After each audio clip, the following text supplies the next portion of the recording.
Hello viewers, general knowledge and current affairs bits. First one, యుద్ధ విమానం నడిపిన తొలి భారతీయ మహిళ ఎవరు? ఇక్కడ 4 ఆప్షన్స్ ఉన్నాయి. అందులో option 2 Avani Chaturvedi is the correct answer. మహిళలకు ఉచిత గ్యాస్ సిలిండర్ను అందించడానికి దీపం 2.0 పథకం భారతదేశంలో ఏ రాష్ట్రంలో ప్రారంభించబడింది? మన ఆంధ్రప్రదేశ్లోనే. Second one is the correct answer. అంతర్జాతీయ బాలికా దినోత్సవాన్ని ఏ రోజు నిర్వహిస్తారు? October 11. Second one is the correct answer. Nayab Singh Saini ఏ రాష్ట్ర ముఖ్యమంత్రిగా ప్రమాణ స్వీకారం చేశారు? 4 ఆప్షన్స్ ఉన్నాయి కదా, అందులో హర్యానా అనేది కరెక్ట్ ఆన్సర్. నెక్స్ట్, విట్నెస్ అనే ఆత్మకథా పుస్తకం ఈ కింది ఏ క్రీడాకారునికి చెందినది? Sakshi Malik, Mithali Raj, PV Sindhu, PT Usha.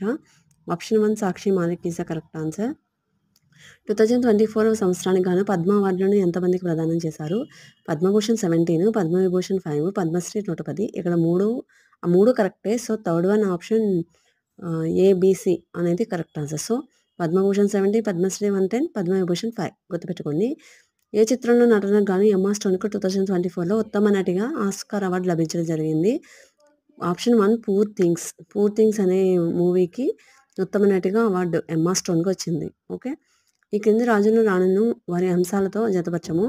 First one, శ్రీముఖుడు అనే అతను 4 పద్మనాయకులకి సంబంధించిన అతను. మాధవర్మ అతను మలి శాతవాహనులు, విజయశ్రీ తొలి శాతవాహనులు, రుద్రమదేవి కాకతీయులు. అక్కడ ఆప్షన్ 1 అనేది కరెక్ట్ ఆన్సర్.